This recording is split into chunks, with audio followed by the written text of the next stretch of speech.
जोर जबरदस्ती जो की जाती है उसमें दुख की दुनिया बनती है।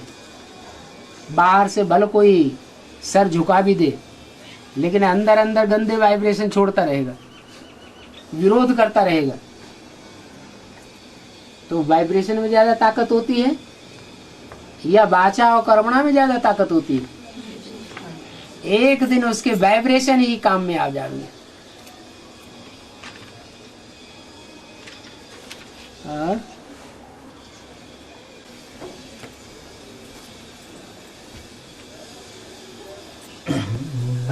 जालंधर कौन था? विष्णु ने बिंदा को पतिव्रता डगाया है कब? उसका नाम ही है जलंधर। क्या धारण कर लिया? जैसे कहते हैं गंगाधर, क्या धारण कर लिया? गंगा को धारण कर लिया, गंगा को धर के बैठ गया। ऐसे ही जलंधर जल को धारण करके बैठ गया। सारा ज्ञान जल उसने धारण कर लिया। कब? जबकि ऐसी सुयोग्य उसको पत्नी मिली, पवित्रता को पालन करने वाली। इसलिए कहते हैं कि स्त्री अगर अच्छी हो तो घर स्वर्ग बना दे, और स्त्री अगर उल्टा हो तो घर को नरक बना दे। विष्णु ने बिंदा को पतिव्रता डगाया बोल रहा है शास्त्रों में। शास्त्रों में बिंदा को विष्णु ने पतिव्रता डगाया है। ये कैसे होगा? लेकिन वो डरी तो नहीं।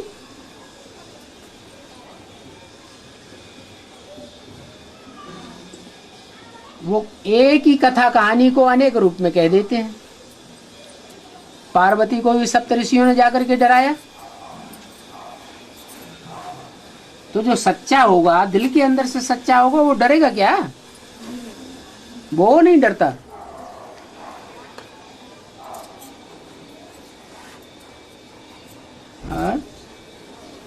पशुपति का जो मंदिर है उसका क्या रहस्य है? पशु तो जानवर को कहते हैं। सारी दुनिया क्या है अभी?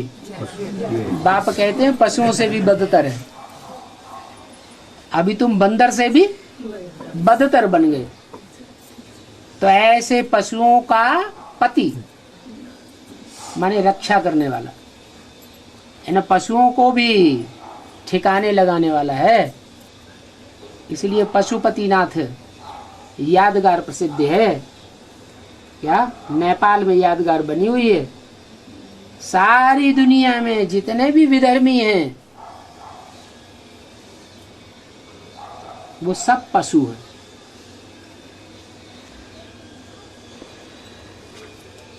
ब्रह्मा बाबा को भी क्या दिखाते हैं? बैल के रूप में। तो पशु हुआ ना। कोई बैल का पार्ट बजाते हैं, कोई घोड़े का पार्ट बजाते हैं, कोई हाथी का पार्ट बजाते हैं। ये संसार रूपी जंगल है। इस जंगल में भांति भांति के पशु रहते हैं। उन पशुओं को नाथ लेने वाला है। जैसे स्त्रियों को क्या डालते हैं? नथनिया डालते हैं। बैल को नाथ डालते हैं तो कंट्रोल में आ जाता है। तो ऐसे ही इन पशु जैसा आचरण करने वाले मनुष्यों को कंट्रोल करने का काम पशुपतिनाथ ने किया है। और ये यादगार नेपाल में दिखाई गई है।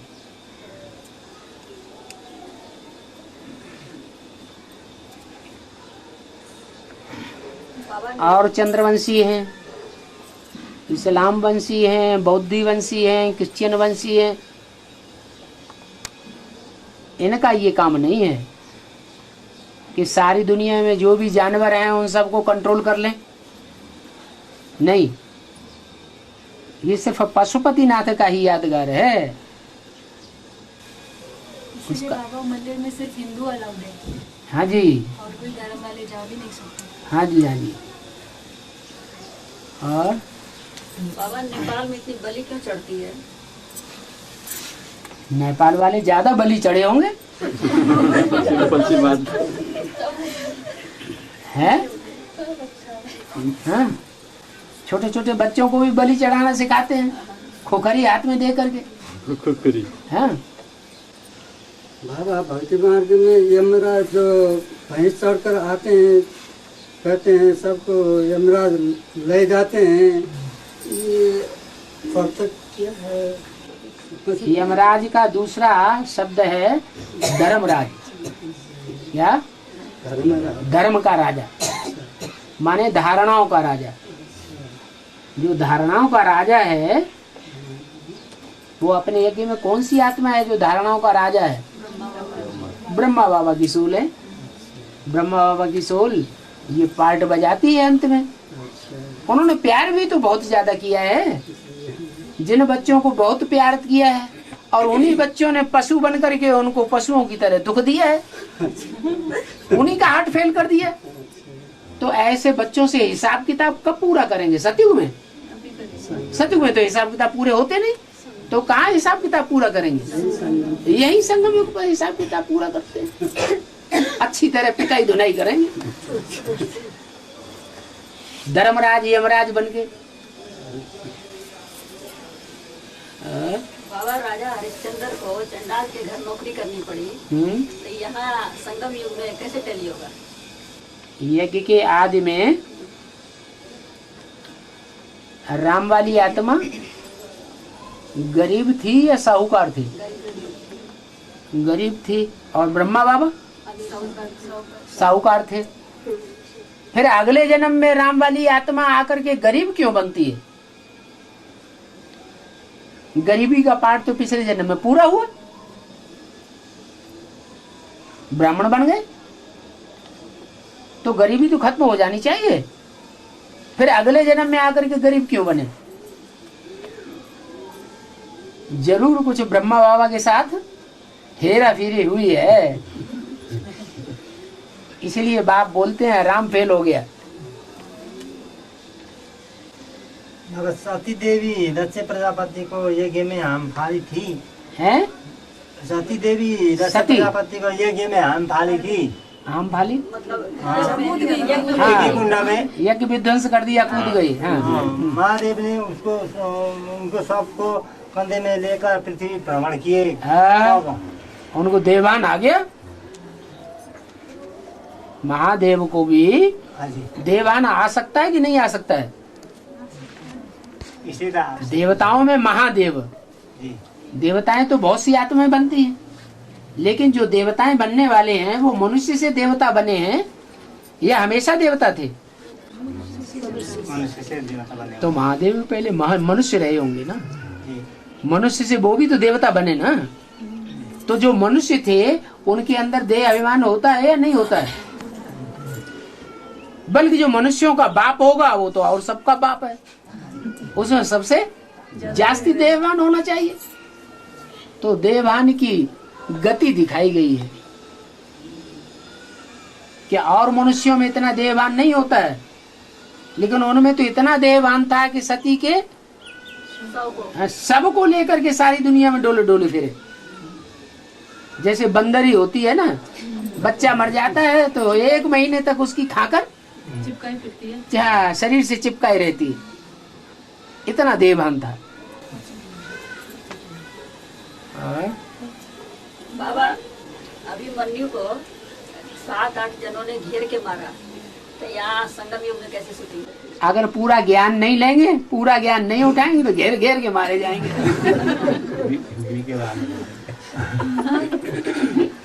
इसलिए पूरा ज्ञान उठाना चाहिए। चक्कर में फंस गए, निकल नहीं सकते। हाँ, ऐसे नहीं अधूरा अधूरा ज्ञान उठा लिया, पूरी भट्टी करनी चाहिए, पूरा कोर्स करना चाहिए, विधि विधान पूर्वक जैसे बाबा बताते हैं वैसे ज्ञान को उठाना चाहिए। इतने नशे में थोड़ा ही रहना चाहिए कि हमारा मामा भगवान है, इससे थोड़ा ही काम चल जाएगा। है हमारा बाप अर्जुन है, इससे नशा, इस नशे से काम चल जाएगा? नहीं। अरे ये भगवान के सामने ये पक्षपात नहीं चलता है। भगवान तो कहता है जितनी पढ़ाई पढ़ेंगे उतनी प्राप्ति करेंगे, पढ़ाई नहीं पढ़ेंगे तो गवाही करेंगे।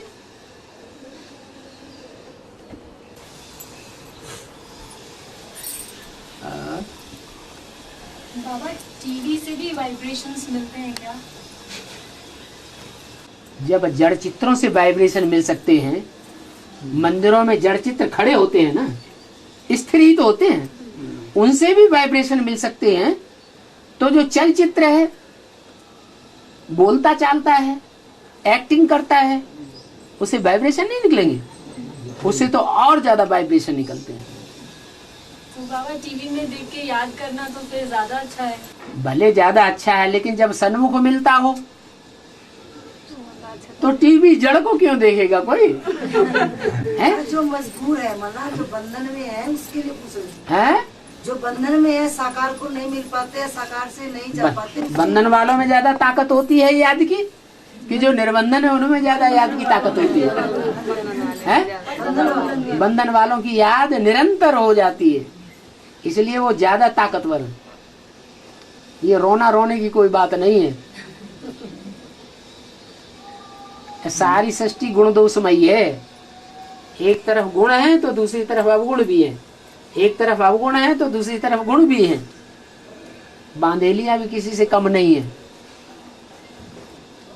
उन्होंने बंधन में पिछले जन्म में डाला होगा, जब पिछले जन्म में राजा बने होंगे दाढ़ी मूछ वाले, तो खूब बंधन में डाला होगा। तो बंधन में डाला है तो बंधन सहन करने में क्या हर्ज है? इस जन्म में तो और सहज हो जाता है कि हमको बाप मिल गया।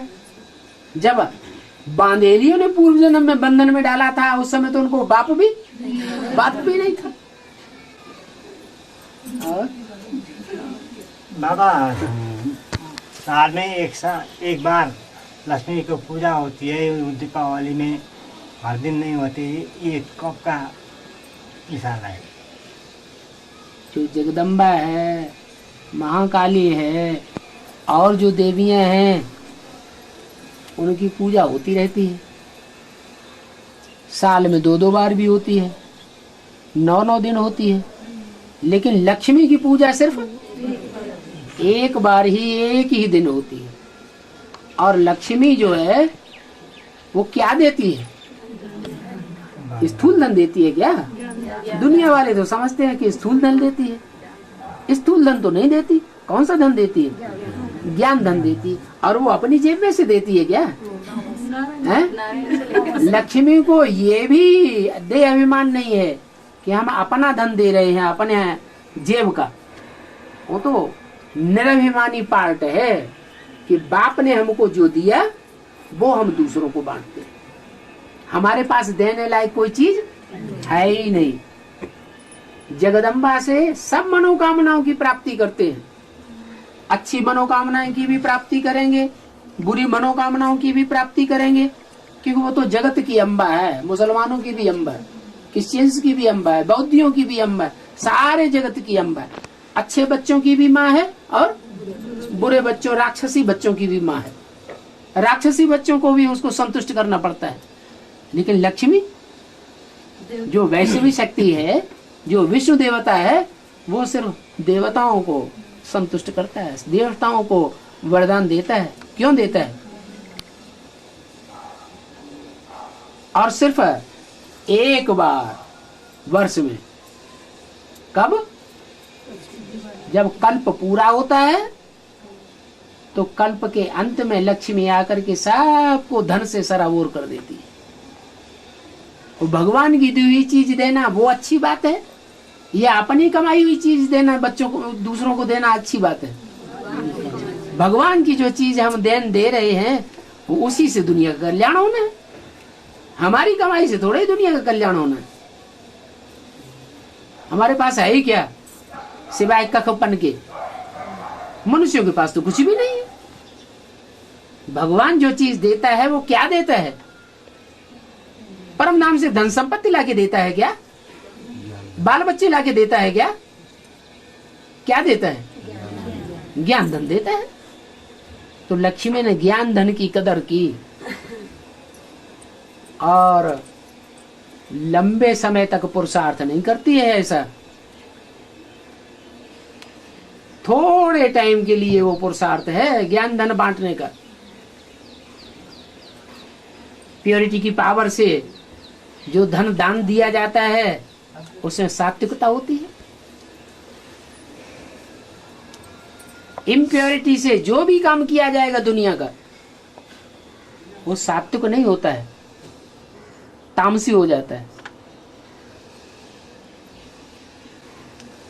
बाबा आपके फरुखाबाद में जो घर मकान बन रहे हैं विनाश होगा तो वो सब मकान नहीं गिरेंगे क्या? क्यों? माउंट आबू बचा रहेगा। फरुखाबाद में माउंट आबू तो महामधुबन है, फरुखाबाद में तो मिनी मधुबन है। तो जब महामधुबन ही नहीं बचेगा तो छोटे छोटे मिनी मधुबन बचे रहेंगे हैं? फिर क्यों बनाया जा रहा है? क्यों बनाया जा रहा है? पुरुषार्थ कहाँ करेंगे बच्चे? बच्चे पुरुषार्थ कहाँ करेंगे? बाबा के पास तो कोई दूसरा और मकान है ही नहीं अपना, सब दूसरों के दिए हुए हैं। बाबा का अपना घर जो है कहलाने लायक वो या तो वो कंपिल में है या तो दिल्ली में है। दिल्ली में भी पैतृक संपत्ति नहीं है तो दूसरों का दिया हुआ पैसा है उससे बनाया गया। वह सुबह पोखरा की क्लास में चला कि हर गीता पाठशाला मिनी मधुबन का रूप होना चाहिए। तो उसमें विशेष क्या अभिप्राय है मिनी मधुबन का? अभी तक ये कहीं डिक्लेयर नहीं हो रहा कोई गीता पाठशाला में। तो बाबा का कहने का क्या अभिप्राय? कि विदेशियों ने बाप से पूछा, बाप दादा से, कि विदेश में बाप दादा आवेंगे? तो बाप दादा ने जवाब दिया जहाँ जहाँ मिनी मधुबन बनावेंगे वहाँ वहाँ बाप दादा आवेंगे। क्या? तो अब वो चाहे गीता पाठशालाएं हों और चाहे वो मिनी मधुबन हो, आज नहीं तो कल जब चारों तरफ संसार में आवाज फैलेगी तो गीता पाठशालाओं में भी भीड़ लगेगी या नहीं लगेगी? ऑटोमेटिक मिनी मधुबन हो जाएंगे। सच्ची सच्ची गीता पाठशाला के लिए क्या पुरुषार्थ करना पड़ेगा? सच्चा सच्चा पुरुषार्थ करो, सच्ची सच्ची लक्ष्मी बनो, सच्चे सच्चे नारायण बनो। ना गीता पाठशाला होने का मतलब खुलने का अभिप्राय पूछते हैं ना सभी। अभिप्राय ये है कि ये कोई संन्यास आश्रम नहीं है। क्या? नहीं, वहाँ का कोई रूल्स या कोई नियम? यही रूल्स हैं कि लक्ष्मी नारायण जैसा जीवन बनाना है और दूसरों का भी लक्ष्मी नारायण जैसा बनाना है और अपने को भी लक्ष्मी नारायण जैसा जीवन बनाना है। बाबा उसमें ये हमारा लक्ष्य है। बाबा का झंडा नहीं रखते हैं? बाबा का झंडा जो रखते हैं, बाबा का झंडा कौन सा है? 32 गुण वाला। 32 गुणों वाला। 32 गुण बिंदी में होते हैं या गुण अवगुण साकार में होते हैं? तो ये तो विदेशियों का झंडा हो गया या स्वदेशियों का झंडा है? 32 गुण जो दिखाए हैं वो बिंदी को दिखाई दिए। अब बिंदी अवगुण और गुण होते हैं उसमें क्या? गुण तो साकार में होते हैं, अवगुण साकार में होते हैं। तो जो 32 गुण दिखाए गए हैं वो 32 गुण जब वो निराकार ज्योति बिंदु मुकर्रर रथ में प्रवेश करता है तब 32 गुण संसार में प्रत्यक्ष होते हैं। नहीं तो झंडा सिर्फ बोलने और दिखाने के लिए है, उसका अर्थ कुछ भी नहीं निकलता है। बाबा जिस घर में ये स्थापना होती है उसी को गीता पाठशाला और सेवा स्थान में जो बेटा बहू रहता है उसमें सेवा स्थान और लक्ष्मी नारायण के मंदिर में गंध होना चाहिए। फिर बच्चे सबको तो फिर निकाल भी तो नहीं सकते, जैसा कि ब्रह्मा बाबा ने क्या किया? निकाल दिया। निकाल खुद निकल गए, निकाल ब्रह्मा बाबा खुद निकल गए, निकाल दिया। Get out. बात हमारी नहीं मानते, हमारे रास्ते पर नहीं चलते, तो हम बच्चा बच्चा नहीं। बाबा अब हम लोग को तो ये है ना ऐसी कलयुग में है जैसा कि वो ब्रह्मा बाबा कलयुग में नहीं थे, सतयुग में थे। बच्चे सबको तो निकाल नहीं सकते, डिसर्विस हो जाएगी। जो करेगा सो पाएगा, जो हिम्मत करेगा तो बाप मदद करेगा। हिम्मत है बच्चे, मदद है बाप। जो नहीं करेगा तो दुनिया को भी चेंज, जो अपने घर को ही चेंज नहीं कर सकता अपने घर को ही नहीं पलट सकता, वो दुनिया को कैसे पलटेगा? बाबा, अब बाबा भी तो विकार से जन्म लिया है। साकार बाबा विकार से जन्म लिया तो दादी दीदी सब ये कैसे कहते हैं कि बाबा ने विकार से जन्म लिया? बाबा ने मुख से जन्म लिया, ब्रह्मा बाबा हो गया। ब्रह्मा बाबा ने मुख से जन्म लिया या विकार से जन्म लिया? मुख से तो मुखवंशावली हुआ, विकार से जन्म कहाँ हुआ? शरीर जो है ना वो तो विकार से तो हुआ ना बाबा। शरीर भले विकारी है, लेकिन शरीर जो विकारी है उस विकारी शरीर को भी श्रीमत पर चलाया उन्होंने या मनमत पर चलाया? श्रीमत पर चलाया, तो मुखवंशावली हुआ ना। ज्ञान मिल गया ना। ज्ञान मिलने के बाद ही तो परिवर्तन होता है। परिवर्तन होता तो अभी ज्ञान मिल गया ना, हमें ज्ञान मिल गया कि हंस बगुले इकट्ठे रह नहीं सकते। हंस भी रहे और बगुले भी रहे। बगुले उसी मंदिर में गंध भी करते रहे और हम लक्ष्मी नारायण का मंदिर का बनाते रहे, बनेगा कि वाइब्रेशन खराब होते रहेंगे? वो उस पूरा तो नियम में नहीं रहते हैं। तो नहीं रहते तो खोलने की जरूरत क्या है? न खोलो। ऐसे नहीं है, जो है ना ऐसा सेवा वो उन लोग भी करते हैं। कौन लोग? जो खाली इनका कहने का बेटा बहू को आप सुनिए, मतलब कि जहाँ युगल ज्ञान में चलते हैं और वहाँ चारों तरफ भाई बहन ज्ञान में निकले हैं और पूरा मतलब पहले से बेसिक से गीता पाठशाला का वातावरण है। बेसिक की गीता पाठशाला का जो है जो वातावरण है वो तो कंट्रोल्ड हो रही है सन्यासियों के द्वारा। वहाँ है ना, जैसे तो ये युगल घर में है तो वहाँ अगल बगल में मान लो 15-20 आत्मा अभी निकली है और वो डेली क्लास वहाँ सीढ़ी मुरली चल रही है। लेकिन बेटा बहुत भी क्लास ज्ञान में अभी चल रहे हैं, लेकिन तुरंत वो पूरे धारणा पर नहीं है। तो ये कौन कह रहा है कि ब्रह्मा बाबा ने तुरंत ही चेंज कर दिया? तो उन्होंने कहा कि वहाँ हम क्या, जब तक गीता पाठशाला पूरी नहीं बन जाती है, गीता पाठशाला ना करके खाली सेवा मतलब सेवा स्थान संगठन करते इकट्ठे होकर संगठन करे, क्लास मुरली करे, तो मना कहाँ है? वो हो सकता है ये किसी को ज्ञान देना थोड़ी मना थोड़ा ही है। वही पूछा पक्की गीता पाठशाला जो है वो तभी कही जाती है जबकि लक्ष्मी नारायण का मंदिर बनाने जैसा कर रहे हैं, नहीं तो गीता पाठशाला नहीं है। वही पूछा कि लक्ष्मी नारायण युगल वहाँ होना, युगल भी हो ये भी तो पक्का युगल भी है और घर का वातावरण भी पवित्र बने। भाई चाहे वहाँ कोई भी रहे, मतलब लक्ष्मी नारायण मतलब युगल। भक्ति मार्ग में जो भी यादगार बने हुए हैं वो यादगार कहाँ के हैं? संगम युग के यादगार है ना। गीता मंदिर बने हुए हैं वो भी संगम युग की यादगार है। लक्ष्मी नारायण के मंदिर बने हुए वो भी संगम युग की यादगार है। वहाँ कोई गंद करता है क्या? नहीं कर सकता। नहीं कर सकते। हाँ, तो यहाँ भी ऐसे ही करना है। जब कोई भी हो, मतलब कोई भी हो, चाहे कहीं भी हो, तो सेवा करने के लिए मना नहीं है। सेवा आदमी अपने घर में रह करके नहीं कर सकता। वही बात है। बाबा गुलराज दादी के तन में शिव बाबा नहीं आते, ब्रह्मा आते हैं। इस बात को कैसे प्रूफ और विश्वास किया है? इस बात को कैसे विश्वास किया जाए, प्रूफ दिया जाए? क्योंकि मुरली तो चलती है, बाबा की चलती है। जो मुरली चलती है वो धारणा की मुरली चलती है या ज्ञान की मुरली चलती है? हम लोग भी तो पढ़ते हैं। जो मुरली हम सुनते हैं गुलजार दादी के मुख से, उसमें धारणा के महावाक्य ज्यादा होते हैं या ज्ञान के महावाक्य हैं? धारणा है। धारणा देवता वाली आत्मा सुनाएगी धारणा की बातें, या आसुरी आत्मा सुनाएगी, या मनुष्य धारणा की बातें सुनाएगा? देवात्मा ही सुनाएगी। तो ब्रह्मा बाबा देवात्मा है कि नहीं दुनिया की पहले नंबर की? तो क्या सुनावेगी? धारणा के पॉइंट सुनाती है। इससे साबित होता है कि शिव बाबा उनमें नहीं आते हैं। कौन आता है? जो देवताओं में धारणा करने वाली अव्वल नंबर आत्मा है वो आती है। और ब्रह्मा बाबा में जब प्रवेश करते थे शिव बाबा, तो ब्रह्मा बाबा को अपनी स्मृति रहती थी या नहीं रहती थी? रहती थी। और गुलजार दादी को अपनी स्मृति नहीं रहती। कोई भी मनुष्य मात्र में कोई भूत प्रेत जब प्रवेश करता है तो उसे अपनी स्मृति नहीं रहती। इससे क्या साबित हुआ कि मनुष्य आत्मा प्रवेश कर रही है या शिव बाबा प्रवेश कर रहा है? मनुष्य आत्मा प्रवेश कर रही है। ब्रह्मा बाबा जो है वो मनुष्य आत्मा है, देव आत्मा है, और शिव बाबा न मनुष्य है, न देवता है, न राक्षस है, वो तो भगवान है।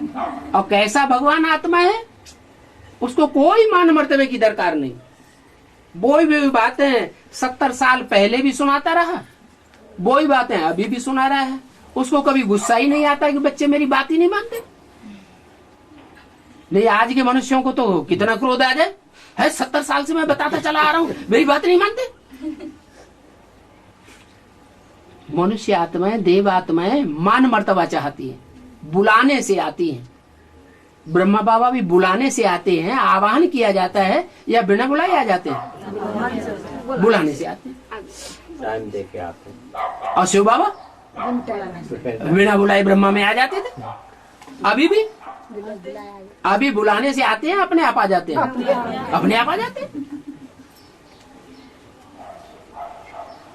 बाबा ब्रह्मा बाबा होते हुए मुरली कहते हैं अभी अव्यक्त वाणी क्यों? ब्रह्मा की सोल जो है वो अपना साकार शरीर छोड़ चुकी है ना, तो साकार शरीर इन आंखों से दिखाई पड़ता है, उसे कहते हैं व्यक्त। और जो इन आंखों से नहीं दिखाई पड़ता है उसे कहते हैं अव्यक्त।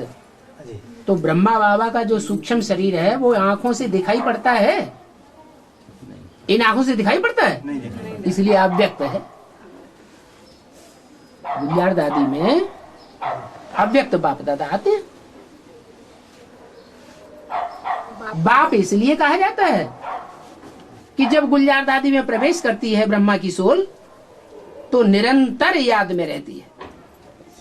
बाबा भी मुरली में यही बात कहते हैं कि तुम बच्चे मुझे जितना याद करते हो उतना मैं तुम्हारे साथ हूं। तो ब्रह्मा बाबा की वाणी जब तक चलती है गुलजार दादी में, याद की स्टेज में रह करके चलने के कारण शिव बाबा जैसे कि उनके साथ ही हैं, बाकी प्रवेश नहीं है। और गुलजार दादी तो जन्म से ही पवित्र कन्या है, या घरगस्थ में पली हुई कोई अपवित्र कन्या है? आज के घरगस्थ के जीवन में तो कह सकते हैं कि अपवित्रता होती है, लेकिन आश्रम के पवित्र वातावरण में पली हुई कन्या वो अपवित्र कहां से हो गई?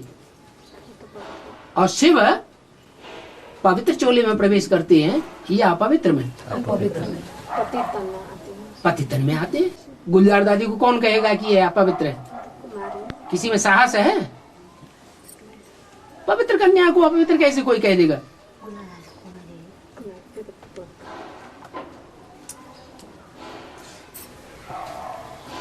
और बाबा, एक मुरली में बाबा ने कहा है कि ज्ञान ही श्रीमत है, इसका सही अर्थ क्या है? ज्ञान, जानना। ज्ञान माने जानकारी। काय की जानकारी? सच्चाई की जानकारी या झूठ की जानकारी? सच्चाई की जानकारी। तो सत्य जो भी है वो बाप आकर के सुनाते हैं। सत्य चित्त आनंद बाप क्या सुनाते हैं? सत्य सुनाते हैं। वो है ही सदगुरु, और गुरु हैं, और वो सदगुरु। इसका मतलब और गुरु सब झूठे हैं, एक ही सदगुरु है, वो आकर के सच्ची बात सुनाते हैं, इसलिए वो ही ज्ञान है, बाकी सब अज्ञान है। भगवान बाप ने आकर जो सुनाया सो ज्ञान, और मनुष्य गुरुओं ने जो सुनाया वो सब अज्ञान। बाबा, नौ दुर्गा भवानी एक देवी का नौ नाम कैसे हुआ? एक देवी की 9 नाम नहीं है, वो यहाँ की यादगार है। यहाँ ओम राधे मम्मा वो ही वास्तव में देवी है, और ब्रह्मा बाबा वो ही वास्तव में देवता है। षष्ठी का पहला पत्ता मम्मा और बाबा, वो देवता है ना सारी सृष्टि के पहले। तो जो पहला देवता है, सृष्टि की पहली देवी है, वो ही अब शरीर छोड़ करके जिन बच्चियों में 9 में प्रवेश करते हैं वो ही अष्टदेव है, और वो ही अष्ट 9 देवी है। देवी एक ही है, लेकिन चोले अलग अलग हैं। तो जैसा चोला जैसी भाषा, जैसे वाइब्रेशन, जैसे उनके स्वभाव संस्कार, वैसा उनका पाठ चलता है। पुरुषार्थ सबका अपना अपना अलग अलग है। एक देवी देवता का पुरुषार्थ दूसरे देवी देवता से मिल नहीं सकता। और बाबा, हाँ जी, सेवक राम की 2 पत्नियां थी ना, एक घर वाली एक बाहर वाली। कलकत्ते में ये चलन थी। कलकत्ता दुनिया का बड़े से बड़ा वैश्यालय माना जाता है। तो वहाँ एक पत्नी नहीं मानते, उससे पेट नहीं भरता।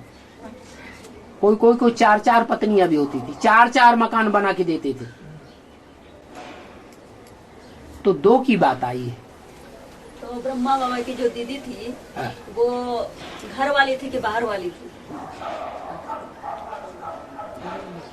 ब्रह्मा बाबा की बच्ची को किसने पाला? उनकी दीदी ने पाला ना। तो जिस दीदी ने पाला वो दीदी ब्रह्मा बाबा की बहन थी, बड़ी बहन। आखिरी जीवन में ब्रह्मा बाबा का ज्यादा प्यार किससे था? अपनी दीदी से ज्यादा प्यार था या दूसरी माता से ज्यादा प्यार था? तो उन्होंने साक्षात्कार की बात किसको बताई होगी? उनका दिल ज्यादा खुला हुआ किससे था? अपनी दीदी से ज्यादा खुला हुआ था। बहनोई से इतनी हिम्मत नहीं थी बात करने की, तो बहनोई को नहीं बताया, क्योंकि बहनोई उनसे उम्र में भी ज्यादा था। बहन को बताया। इसी से साबित हो जाता है कि जब सृष्टि का आदि था तो ये दोनों आत्माएं लक्ष्मी नारायण के रूप में एक दूसरे के विष्णु स्वरूप स्वभाव संस्कार मिलाने वाली आत्माएं थी। सृष्टि के आदि में सो अंत में भी, अंतिम जीवन में भी ब्रह्मा बाबा की युगल जो है यशोदा, उनसे संस्कार नहीं मिलते थे। तो यशोदा को यज्ञ का इंचार्ज नहीं बनाया। किसको बनाया? ओम राधे मम्मा को, जिससे संस्कार मिलते थे उसको बनाया। तो बाबा वो तो पहले सुनने सुनाने वाली हो गई ना। कौन? बाबा ने साक्षात्कार सुनाया तो उसने किसको सुनाया? अपनी दीदी को बोला ना बाबा ने। नहीं,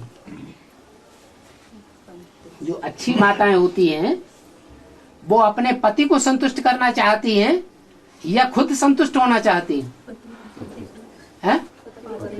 अगर पति की इच्छा है कि हम दूसरी शादी करें तो जो अच्छी पत्नी होगी वो पति को सहयोग देगी या अपनी चलाई है तुम दूसरी शादी क्यों कर रहे? सौतिया डाह होगा उसमें? सौतिया डाह होने का सवाल ही नहीं। तो वो तो उनको मान्य मानती थी।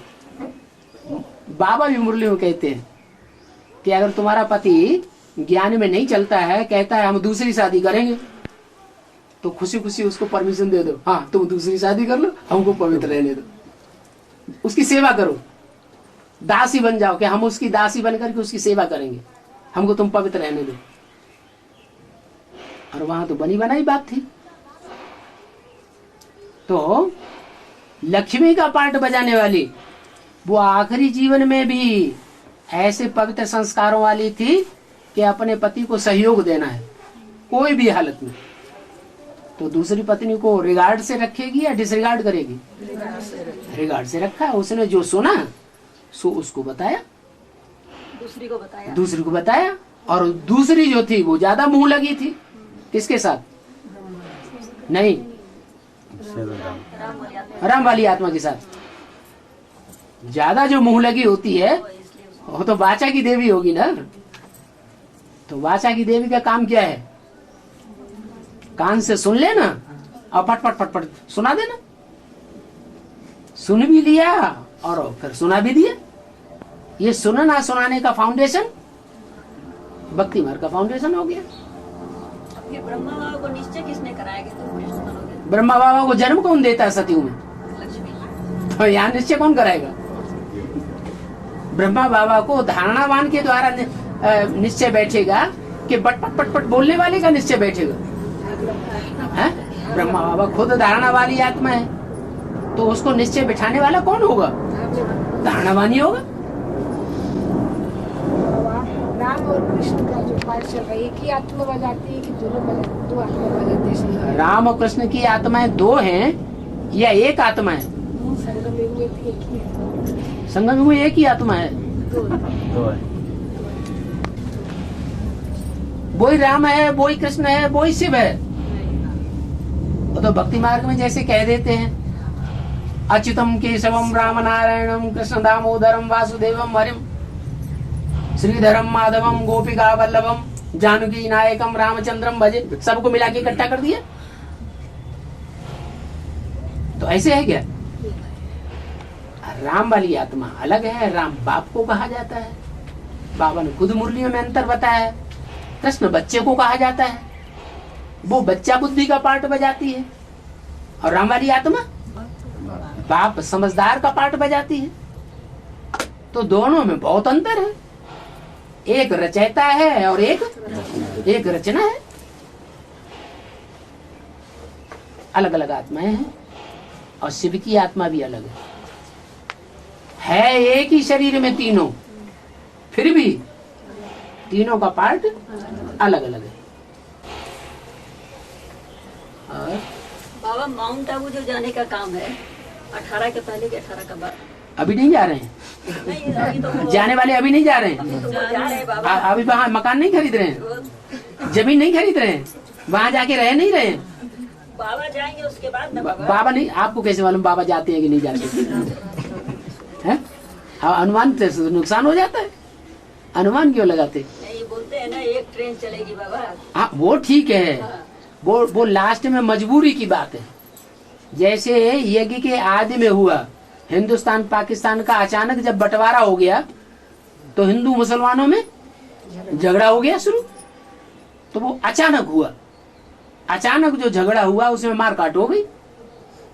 उसमें जो पहली गाड़ी से निकलने वाले थे ट्रेन से, वो निकल गए। जिनको पाकिस्तान कराची की तरफ जाना था पहली ट्रेन से, वो निकल गए। बाकी जो दूसरी ट्रेन चली, दूसरी तीसरी ट्रेन चली, वो सब काट डाली गई। ऐसे ही फिर कुछ अजूबा गरूबा होगा। तो बाबा काठमांडू वाले तो ट्रेन से बहुत दूर बैठे हैं। काठमांडू वालों की क्या, काठमांडू की बुद्धि रहेगी तब तक बुद्धि अच्छी बुद्धि नहीं बनेगी, पारस बुद्धि नहीं बनेगी, है कटबुद्धि ही रहेंगे। फिर आज ही तो वाणी में बोला कि जब अंत समय में आवेगा तो तुम बच्चों की ऑटोमेटिक आंख खुल जाएगी, तुमको अनुभव होगा कि अब अंत समय आ गया। ट्रंक काल आवेगा, आप आने वाले थे तो आ रहा था। सब बच्चों को नहीं आएगा, जो बाप के बच्चे होंगे उनको ट्रंक काल आवेगा। उठो चलो बाबा, सभी बच्चों को कर दीजिएगा ना ट्रंक काल। सभी बच्चों को तो 500 करोड़ पहुंच जाएंगे, फिर आपके लिए जगह रहेगी? नहीं, काठमांडू वाले के लिए।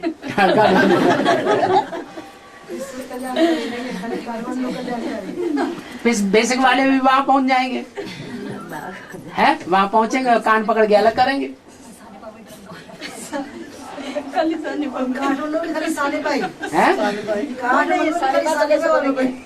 कैसे बोलेंगे? काली माटी की माता भी तो बैठी है। नहीं खाली साले वालों को करना सबसे पहले। बाबा ये संगम युगी विश्व महाराज महारानी सती में भी लक्ष्मीनारायण बने।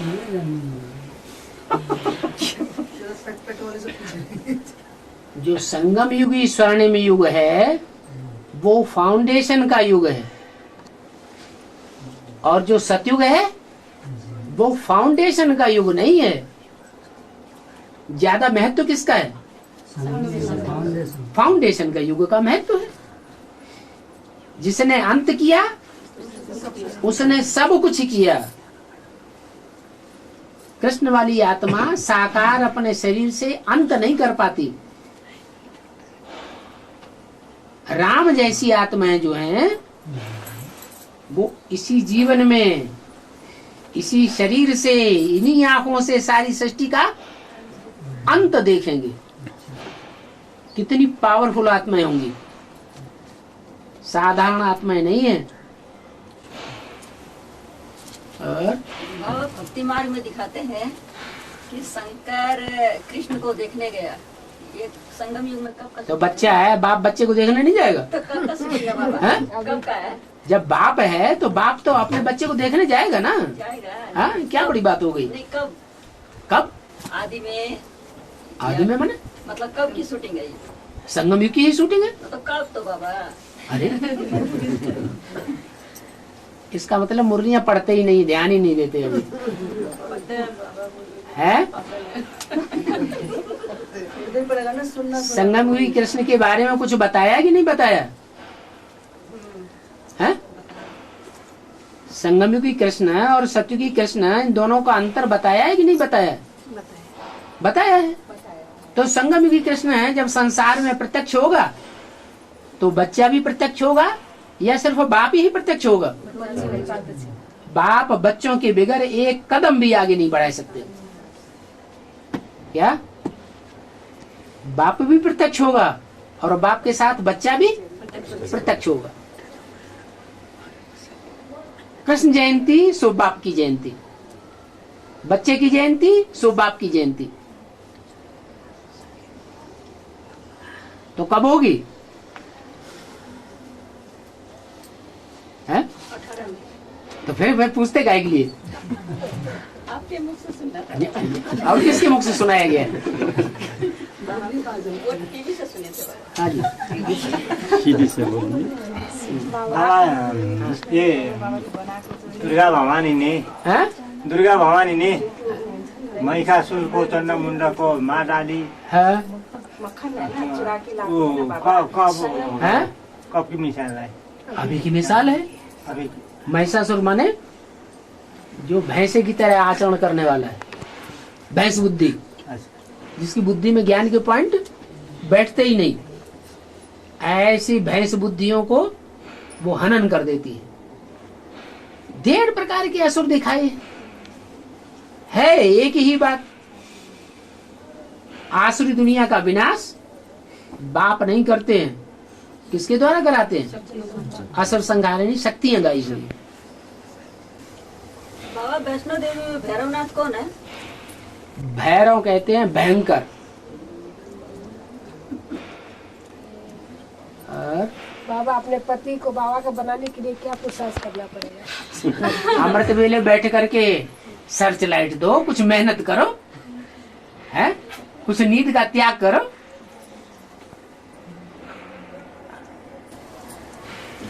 बाबा हाँ। ये अलफ को मिला अल्लाह, ये आदि का ही गायन है ना? अलफ है कौन?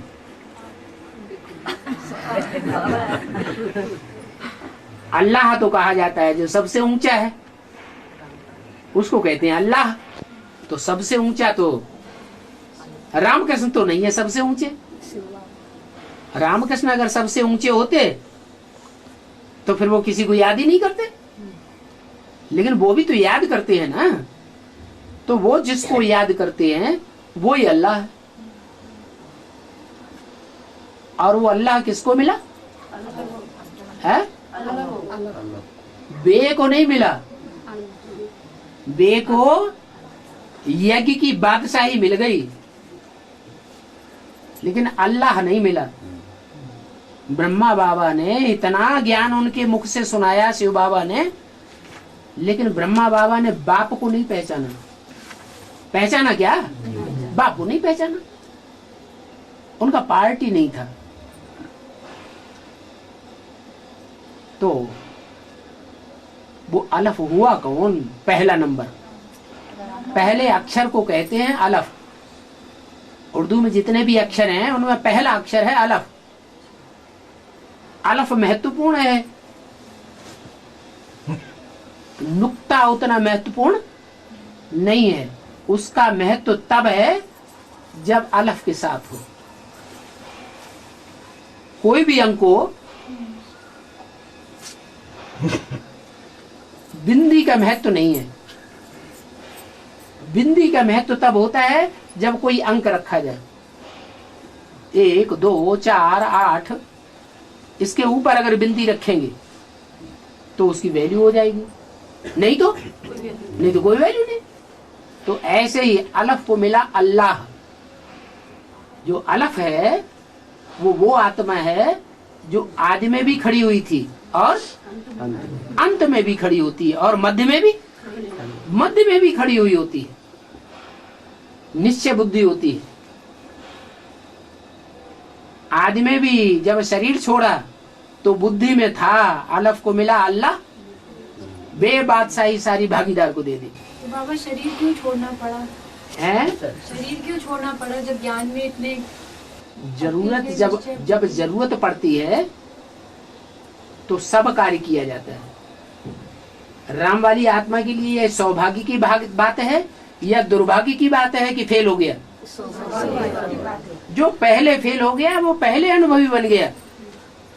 और इस दुनिया में ऐसा तो कोई भी नहीं है जिसको माया फेल न करती हो। ऐसा अहंकार कोई भी न करे कि माया हमको फेल नहीं कर सकती। तो फेल होने वालों में राम वाली आत्मा सबसे आगे गई। बल शरीर भी छूट गया तो भी ब्राह्मणों का अगर शरीर छूटता है तो कोई घाटा हो जाता है क्या? है? कोई घाटा नहीं होता। गीता में भी लिखा हुआ है ये पुरुषार्थ कभी व्यर्थ तो जाता नहीं। अगला जन्म लेकर के फिर वही ब्राह्मणत्व के संस्कार आ जाते हैं, वो ऐड हो जाते हैं। बाबा ने भी कहा है बाप का बड़ा बच्चा होता है, घर से अलग हो जाए तो बाप उसके हिस्से की प्रॉपर्टी उसे देता है या नहीं देता है? देता है। डाटे की प्रॉपर्टी तो जरूर देनी पड़े। तो राम वाली आत्मा भी यज्ञ से अलग हो गई, लेकिन उसको उसकी प्रॉपर्टी ज्ञान बाण मिल गए, पुरुषार्थ रूपी धनुष मिल गया। जाओ मारो और खाओ। क्या? धनुष चलाओ, बाण मारो और ज्ञान बाण मार मार करके सारी दुनिया को जीत लो। तो राम वाली आत्मा जो बड़ा बच्चा होता है घर में वो ज्यादा पावरफुल होता है या जो छोटे भाई होते हैं ज्यादा पावरफुल होते हैं? बड़े में पावर ज्यादा होती है, इसलिए चाहे तो ज्यादा कमाई कर सकता है। इसलिए राम वाली आत्मा दूसरा जन्म लेकर के वो ज्ञान बाणों से पुरुषार्थ करती है और उस पुरुषार्थ में वो लगातार विजयी होती चली जाती है।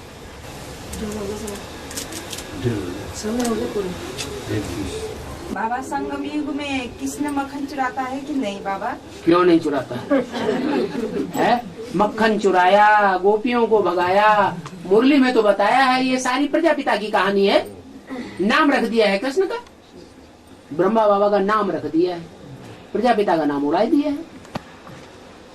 यज्ञ के आदि में भी वही था और अंत में भी वही होता है। बाबा तो है ना 4 लाख आत्मा लोग तो मधुबन में तपस्या करने के लिए जाते हैं, उसमें 4 लाख आत्मा को प्रवेश होता है। कब यूं आने के पहले या बाद में गर्भ में आता है? बर्फ से हमारा शरीर का खत्म होता है, कंचनता होता है। उसको बाद 4 लाख आत्मा बच्चे लोग जन्म होने हैं या पहले नहीं आता है? मरने के पहले। अभी ब्रह्मा बाबा जैसी आत्मा है, ब्रह्मा बाबा चंद्रमा है ना, और चंद्रमा को फॉलो करने वाले चंद्रवंशी बच्चे भी तो यज्ञ के अंदर हैं। तो वो चंद्रवंशी बच्चे अभी राम जैसे सूर्यवंशी आत्माओं में प्रवेश कर रहे हैं या नहीं कर रहे हैं? कर रहे हैं। ऐसे ही और वंश वाले भी प्रवेश करते रहेंगे।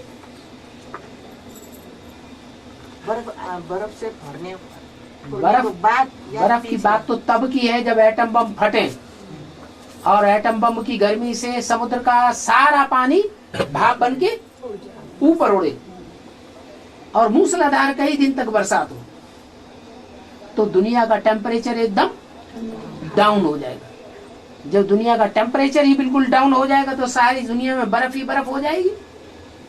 उस बर्फ में सारी दुनिया दब जाएगी, सबको दबना पड़ेगा।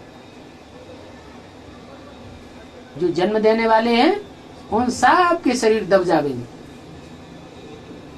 आत्माएं कहाँ चली जाएंगी? परमधाम चली जाएगी।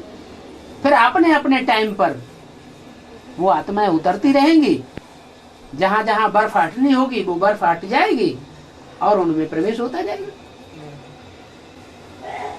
और बोलते हैं कि संकल्पों को जाम नहीं करेंगे तो बर्फ में दबना पड़ेगा। संकल्पों को जाम को कितने करेंगे? 8 तो बर्फ में दबना मतलब शरीर छूट जाएगा क्या बाबा उस वक्त? मतलब आत्मा निकल जाएगी क्या? आत्मा को निकालने का भी पुरुषार्थ नहीं कर रहे हैं। अभी पुरुषार्थ क्या कर रहे हैं? आत्मा को निकालने का ही पुरुषार्थ कर रहे हैं। जब चाहे तब हम शरीर से बाहर हो जाएं और जब चाहे तब शरीर में प्रवेश कर लें। नहीं तो इन वैज्ञानिकों में थोड़ी इतनी ताकत है कि अपने बनाए हुए एटम बम को खुद फोड़ दें।